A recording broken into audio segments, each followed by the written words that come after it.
1. Open it and let's see what's inside.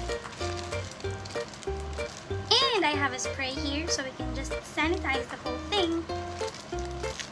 Ta-da-da-dang, ta-dang! Ding-ding! Wow! Wow! Not bad for...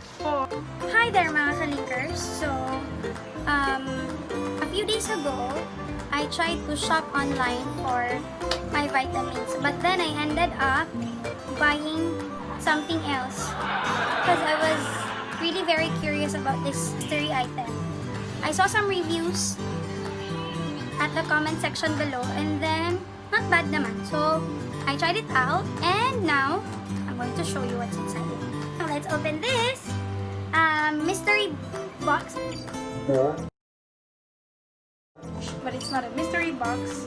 It's a mystery plastic. Right now I'm going to open it and let's see what's inside.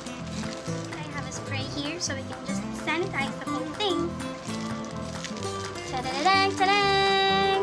Let's see what's inside the box. Oops.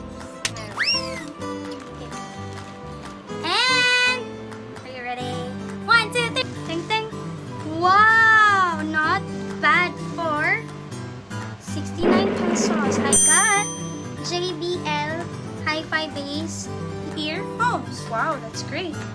Not bad. And let's sanitize it.